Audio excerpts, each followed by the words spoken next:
Halo adik-adik, jumpa lagi bersama saya masih di sini di channel Kunci Jawaban. Pada video kali ini kita akan membahas buku Bu Pena Jilid 6A tema 1 yang berjudul Selamatkan Makhluk Hidup.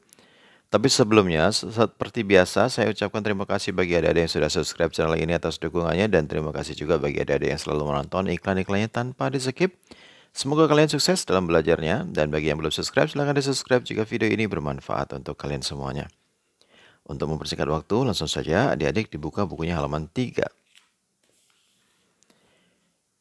Ini halaman 3 ya adik-adik ya, karena di baliknya ini adalah halaman 4, berarti ini halaman 3. Di halaman 3 ini ada ayo berlatih bahasa Indonesia. Tapi sebelumnya adik-adik silakan baca dulu sebuah teks yang berwarna abu-abu ini. Dalam kotak yang berwarna abu-abu ini. Kemudian saya akan melanjutkan langsung ke bagian pertanyaannya. Nomor 1. Informasi apa saja yang kamu peroleh berdasarkan teks tersebut? Jawabannya ini pastinya panjang-panjang ya adik-adik ya. Yang pertama adalah bagian tanaman singkong yang dapat dikonsumsi adalah umbi akar dan daunnya. Sedangkan batangnya tidak dapat dimakan. Akan tetapi batang singkong dapat ditanam kembali dan akan menjadi tanaman baru, tanaman singkong yang baru. Itulah informasi yang saya dapat pada bacaan adik-adik. Silahkan di stop videonya dan disalin jawabannya. Kita lanjutkan ke nomor 2. Langkah apa saja yang perlu dilakukan Dedi untuk membuat laporan hasil pengamatan tentang bagian tanaman singkong yang dapat dikonsumsi? Jawabannya adalah langkah pengamatan. Yang pertama, mencabut satu tanaman singkong. Yang kedua, mengamati setiap bagian tanaman singkong. Yang ketiga, setelah selesai mengamati bagian tanaman singkong, kemudian bersihkan singkong. Yang keempat, rebus singkong dan makan bagian umbi akarnya. Yang kelima adalah tulis laporan pengamatan. Silakan di stop videonya dan disalin jawabannya karena jawabannya panjang. Sudah ya adik-adik, kita lanjutkan ke nomor 3. Tuliskan ide pokok setiap paragraf dari teks di atas. Teks di atas itu ada 3 paragrafnya. Jadi saya akan menemukan 3 pikiran pokok yang ada dalam 3 paragraf. Pada paragraf pertama, pikiran pokoknya adalah Dedi mendapat tugas membuat laporan hasil pengamatan tentang bagian-bagian tanaman singkong. Ide pokok pada paragraf kedua adalah bagian tanaman singkong yang dapat dikonsumsi adalah umbi akar dan daunnya, sedangkan batangnya tidak dapat dimakan. Ide pokok pada paragraf ketiga adalah tanaman singkong yang dimakan Dedi adalah bagian umbi akar dan Dedi menuliskannya dalam laporan hasil pengamatan yang ia buat. Seperti biasa, jika jawabannya panjang seperti ini adik-adik, silakan di stop dulu videonya dan disalin jawabannya. Kita lanjutkan ke halaman 5. Di sini ada ayo berlatih IPA. Amatilah gambar berikut, setelah itu kerjakan soal-soalnya. Di sini ada bunga dan lebah. Nomor 1, apa yang kamu ketahui tentang penyerbukan? Nomor 1 jawabnya adalah proses jatuhnya serbuk sari ke kepala puting. Nomor 2. Tuliskan 3 hewan yang biasa membantu dalam penyerbukan. Nomor 2 jawabnya adalah lebah, burung, serangga. Lanjut ke nomor 3, tuliskan 3 tumbuhan yang berkembang biak secara generatif. Generatif itu melalui perkawinan ya adik-adik ya. Yang pertama durian, jeruk, mangga, rambutan, dan apel. Kita lanjutkan ke halaman 12. Di halaman 12 ini ada ayo berlatih SBDP. Halaman 12 SBDP nomor 1. Perhatikan gambar di samping. Apakah gambar tersebut termasuk karya 3 dimensi? Jelaskan.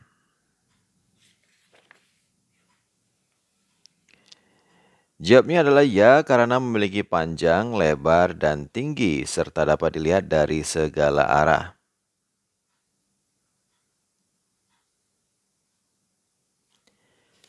Nomor 2. Apa perbedaan karya seni 2 dimensi dan karya seni 3 dimensi? Jelaskan. Jawabnya, karya 2 dimensi memiliki panjang dan tinggi, Sedangkan karya 3 dimensi memiliki panjang, lebar, dan tinggi, serta dapat dilihat dari segala arah. Nomor 3. Tuliskan satu jenis patung berdasarkan fungsinya yang ada di daerahmu. Tuliskan fungsi patung tersebut. Saya langsung ambil patung ini ya, adik. Ini patung monumen namanya ya. Ya, yang ada di tempat saya adalah Tugu Monas. Fungsinya untuk mengenang dan melestarikan perjuangan pahlawan revolusi.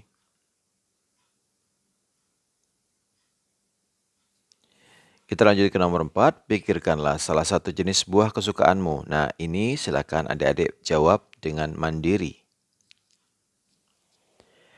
Kalau sudah, kita lanjutkan ke halaman 14. Di halaman 14 ini ada Ayo Berlatih IPA.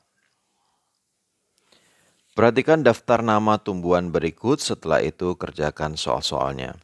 Di sini saya sudah kasih coretan-coretan ya adik-adik ya, cara berkembang biakan pisang dan lainnya.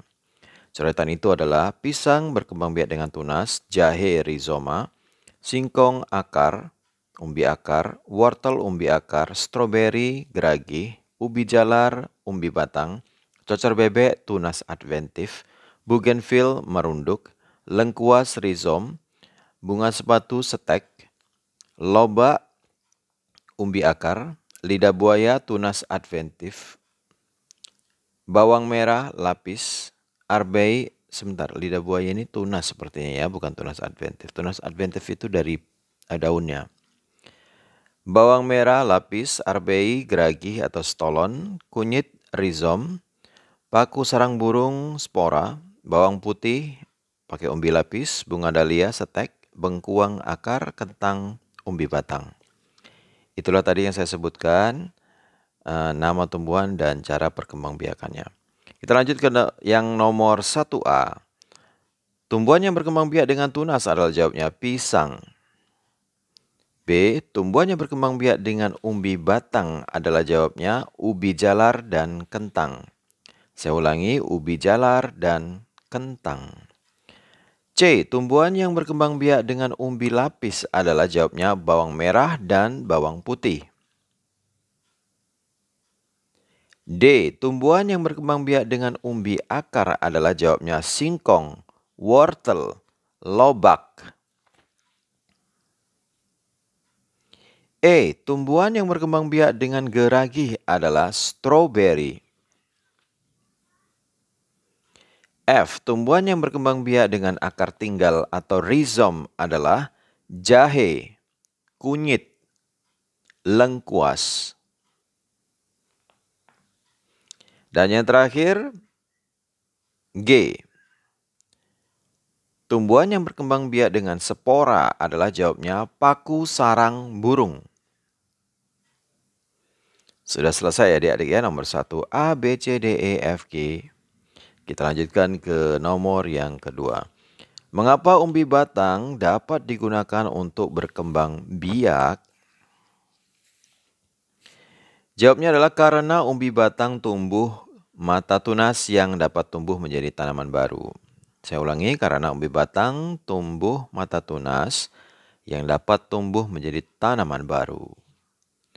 Lanjut ke nomor 3, carilah informasi bersama teman sebelahmu ciri-ciri tumbuhan yang dapat dicangkok. Setelah itu apa saja keuntungan mencangkok dalam bidang pertanian?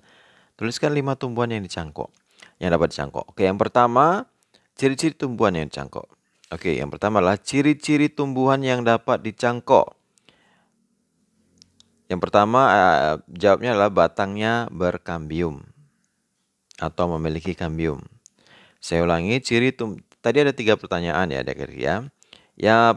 Pertanyaannya pertama adalah ciri tumbuhan yang dapat dicangkok. Jawabannya adalah batangnya memiliki kambium atau kayu.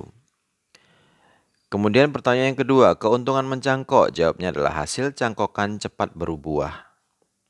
Pertanyaan ketiga, 5 tumbuhan yang dapat dicangkok. Rambutan, mangga, jambu, alpukat, durian, dan masih banyak lagi. Silakan di stop videonya dan disalin jawabannya. Kita lanjutkan ke nomor 15. Bukan nomor 15, tapi halaman 15. Di halaman 15 ini ada ayo berlatih bahasa Indonesia seperti biasa. Kalau ada ayo berlatih bahasa Indonesia, adik-adik silakan dibaca dulu sebuah teks yang berjudul makanan olahan dari singkong. Setelah itu saya akan membantu adik-adik untuk menjawab pertanyaan-pertanyaan yang ada di halaman 16. Pertanyaan yang pertama, tuliskan 5 informasi yang terdapat pada teks tersebut. 5 informasi adik-adik. Oke, informasi yang pertama adalah singkong merupakan salah satu makanan pokok di Indonesia. Informasi yang kedua, singkong banyak digemari karena harganya terjangkau dan mudah ditemukan. Informasi yang ketiga, singkong dapat diolah menjadi kue dan makanan tradisional. Informasi yang keempat, singkong dapat diolah menjadi kue getuk. Informasi yang kelima, cara membuat getuk tidaklah sukar. Silakan di stop videonya dan disalin jawabannya. Lanjut ke nomor 2. Jelaskan kembali langkah-langkah membuat getuk. Oke, ini jawabannya juga panjang adik-adik. Pertama-tama singkong dikupas dan dibersihkan. Selanjutnya singkong direbus hingga matang. Setelah itu tambahkan gula dan garam, lalu haluskan. Setelah itu getuk dapat disajikan dengan disertai parutan kelapa. Jawabannya panjang, silakan di stop videonya dan disalin jawabannya.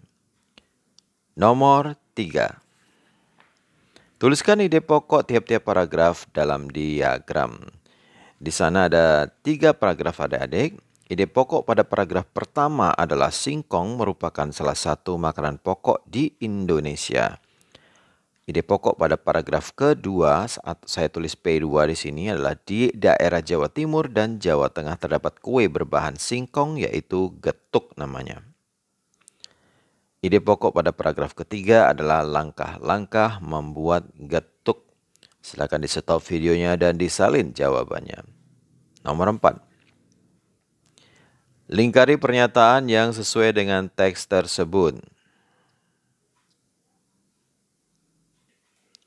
Kalimat yang sesuai dengan teks di atas adalah yang A, lingkari. Salah satu makanan tradisional Jawa Timur dan Jawa Tengah adalah getuk. B, lingkari. Selain nasi dan jagung, terdapat singkong sebagai salah satu makanan pokok masyarakat Indonesia. C, lingkari. Singkong dapat ditemui hampir di seluruh wilayah Indonesia dengan harga terjangkau. Jadi yang dilingkari adalah A, B, dan C. Kita lanjutkan pelajarannya di video yang akan tayang nanti ya adik-adik ya, selanjutnya di video selanjutnya. Baiklah, dari sampai di situ dulu perjumpaan kita pada video kali ini. Semoga video ini bermanfaat untuk adik-adik. Jangan lupa selalu diulang-ulang pelajarannya agar adik-adik tambah pintar. Bagi yang belum subscribe, silahkan di subscribe. Bagi yang sudah subscribe, terima kasih banyak. Jangan lupa di like dan di komen dengan sopan dan di share kepada teman-temannya agar mereka juga terbantu untuk mengerjakan tugas-tugas yang ada di buku Pena Jilid 6A, tema 1, Selamatkan Makhluk Hidup. Mohon maaf dengan segala kekurangannya. Terima kasih dan sampai jumpa.